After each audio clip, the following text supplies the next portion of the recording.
তিনি বলিতেন, যে কোনো ধর্ম বা যে কোনো মতাবলম্বী মানুষই হোক না কেন, এই যোগ সাধন করিতে বাধা নাই। অখণ্ড মণ্ডলাকার ব্যাপ্তং যেন চরাচরম তৎপদং দর্শিতং যেন তস্মৈ শ্রী গুরুবে নমঃ। অর্ধচন্দ্রাকারে জাহ্নবী বেষ্টিত শিবক্ষেত্র কাশীধাম বৈদিক যুগের প্রাক্কাল হইতেই ভারতের মানুষকে অধ্যাত্ম পথে আকর্ষণ করিয়া আসিতেছে। ভারতীয় সংস্কৃতির ধারক হিসেবে এই শিবপুরী আজও তাহার গতি অব্যাহত রাখিয়াছে। রাজা মহারাজা হইতে সাধু সন্ন্যাসী ও ফকির সকলেই এই শিবধামে আসিয়া শ্রদ্ধা নিবেদন করেন। প্রাণের ব্যাকুল প্রার্থনা ঢালিয়া দেন বাবা বিশ্বনাথের চরণে। এখানে আসিলে সকলেই সমান। তদানীন্তন কাশ্মীর রাজ শিবক্ষেত্র কাশীধামে আসিয়াছেন। তিনি পূর্বেই গৃহীযোগীর কথা শুনিয়াছিলেন, মানে লাহিড়ী বাবার কথা। একজন উচ্চ পদস্থ রাজ কর্মচারীকে পাঠাইলেন যোগীরাজের নিকট। কখন কিভাবে রাজা তাহার সহিত সাক্ষাৎ করিতে পারেন তাহা অবগত হইবার উদ্দেশ্যে। মানে রাজা তিনি যোগীরাজের সাথে দেখা করবেন, তো যোগীরাজের মত নিয়েই তার সময় অনুযায়ী তো দেখা করবেন। পাওয়ার অফ যোগী।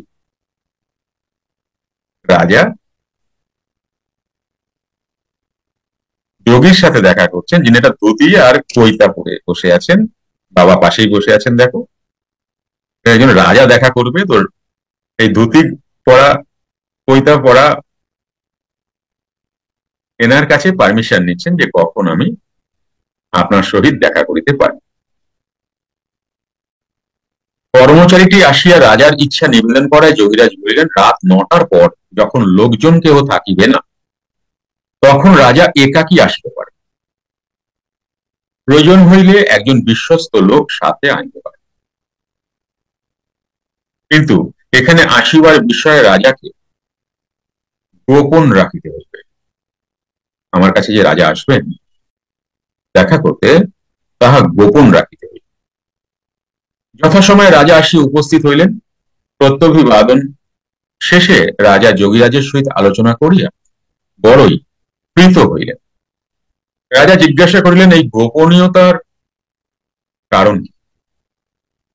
যোগীরাজ বললেন, আপনি রাজা, বহু লোক আপনাকে চেনে, আপনি প্রকাশ্যে আসিলে হই হই করিয়া যাইবে, সেই জন্যই গোপনীয়তা পালনের নির্দেশ দিয়েছিলাম। রাজাকে নির্দেশ দিচ্ছেন, বুঝতে পারছো?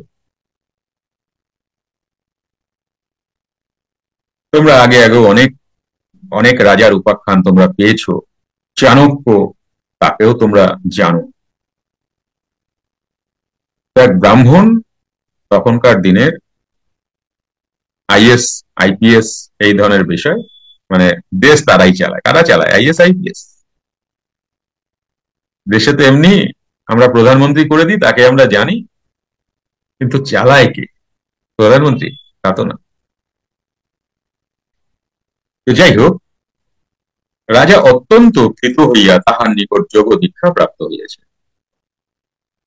তদানীন্তন নেপালাধীশ এবং বর্ধমান রাজাও ওই রূপ গোপনে তাহার সহিত মিলিত হন এবং তাহার কৃপা লাভ করিয়া ধন্য হন। তোমরা বর্ধমান রাজারও নাম শুনেছ,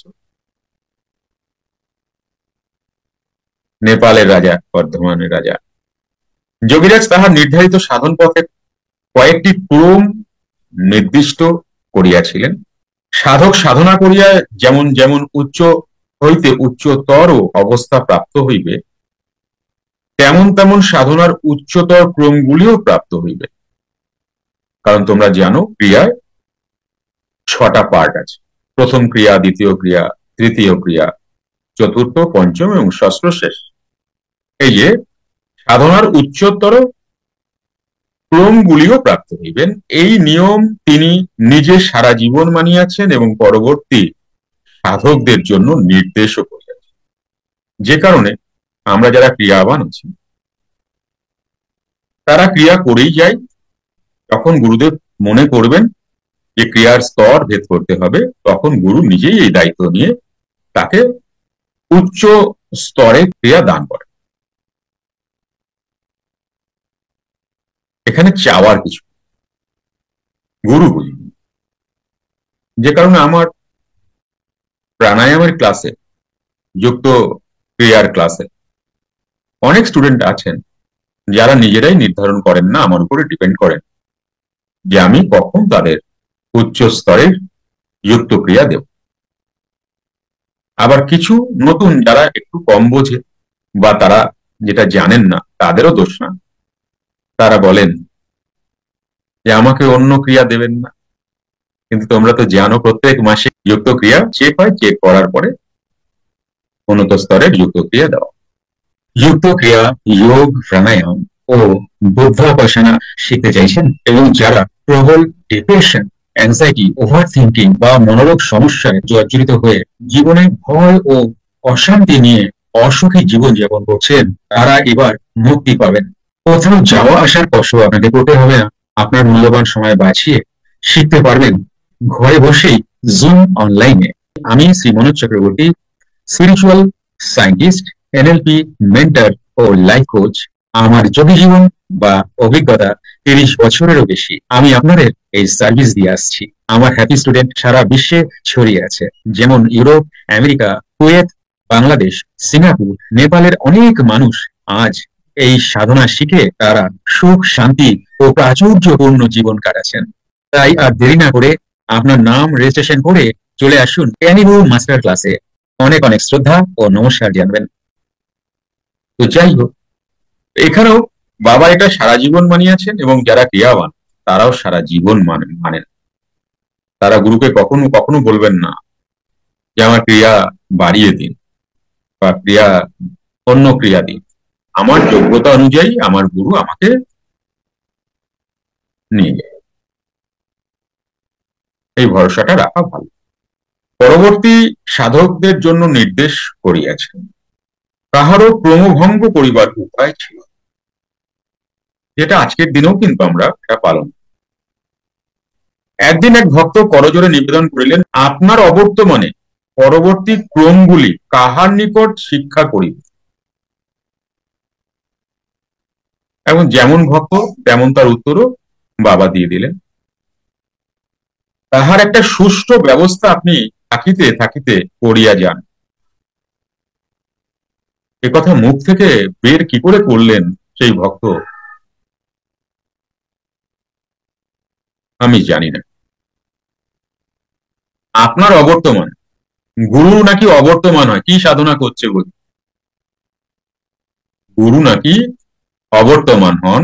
এবং তারপরে কি বলছে, পরবর্তী ক্রমগুলো তাহার নিকট শিক্ষা করিব, তাহার একটা সুষ্ঠু, আবার দেখো সুষ্ঠু ব্যবস্থা আপনি থাকিতে থাকিতে করিয়া যান।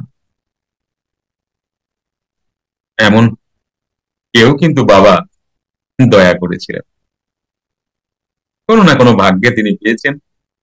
তার কথা শুনলে বোঝা যায় সেই কথাগুলো একটি সাধক বলবেন না, একটি গুরু ভক্ত কখনোই এই কথাটা বলবেন।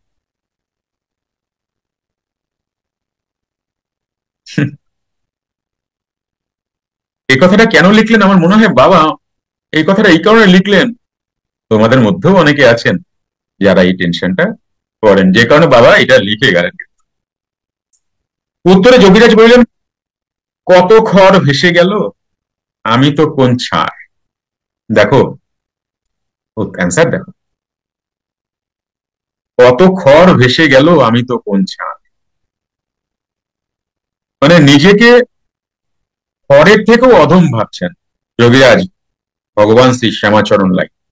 নিজেকে যোগীরাজ বললেন না এই সাধনা করতে এসে নিজেকে ক্ষুদ্র মনে করো। মাইন্ড ইট, ছোট বলেননি কিন্তু, ক্ষুদ্র। কেমন কথাটা বুঝবে? কিছু কথা আছে যে কথাগুলো টেম্পারমেন্টটা বোঝার উচিত প্রত্যেকটা মানুষের। ক্রিয়া যোগ করতে এসে নিজেকে ছোট মনে করবে না, এখানে বিনয়ের কাঁকড়া বিছে হওয়ার কোনো প্রয়োজন নেই। কেমন? নিজেকে ক্ষুদ্র মনে করবে। তাই দেখো বাবা সে কথাই বললেন, কত খড় ভেসে গেল, আমি তো কোন ছাড়। যখন তোমার সময় হবে তখন সাহারা মরুভূমিতে থাকিলেও ঠিক পাবে। তো কত সুন্দর অ্যান্সার দেয়। মানে আমরা তো গুরু চলে যাবেন এই কথাটাই বলতে মুখ দিয়ে বলতে ভাবতে পারবো। এটা এটা সত্য, যাবে যাবে, সবাই চলে যাবে, তবে যাবে, কিন্তু আমি এই ভাবনাতেই যাবো না। এই যোগীরাজকে তো মেরেই দিলেন যে আপনি না থাকলে কি হবে। গুরু প্রথমত তো গুরু থাকে না কি করে, কি শিক্ষা পেলা, কি সাধনা করলাম, এই গুরু থাকে না জানো। যোগীরাজ কাহাকেও স্বধর্ম ত্যাগ করিতে বলেন নাই, ইহা তাহার প্রদর্শিত সাধন পন্থার আরেকটি বৈশিষ্ট্য। স্বধর্ম মানে, দেখো কথাটা ভালো করে বুঝো, যোগীরাজ কাহারও স্বধর্ম ত্যাগ করিতে বলেন নাই, ইহা তাহার প্রদর্শিত সাধন পন্থার আরেকটি বৈশিষ্ট্য। তিনি বলিতেন, যে কোনো ধর্ম বা যে কোনো মতাবলম্বী মানুষই হোক না কেন, এই যোগ সাধন করিতে বাধা নাই। শাক্ত, শৈব, বৈষ্ণব, সৌর, গাণপত্য সহ সকল হিন্দু, মুসলমান, খ্রিস্টান, এক কথায় সকল মানুষই এই যোগ সাধন করিতে পারে, কোনো প্রতিবন্ধ নাই।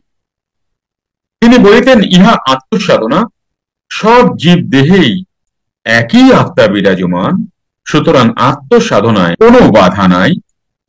যাহার যে ধর্মে বিশ্বাস, যাহার যে দেব দেবীতে বিশ্বাস বা ভক্তি, যাহার যাহা ইষ্ট তাহাই থাকিবে, আপন আপন বিশ্বাসে নির্ভর করিয়াছে।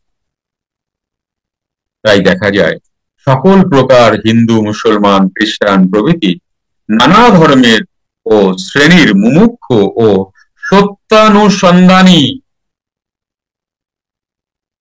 সত্যানুসন্ধানী ভক্তগণ তাহার পদাশ্রয় লাভ করিয়াছে। আব্দুল গফর খাঁ নামে এক দরিদ্র মুসলমান ভক্ত তাহার নিকট যোগ সাধন পাইয়া অনেক উচ্চ অবস্থা লাভ করিয়াছে।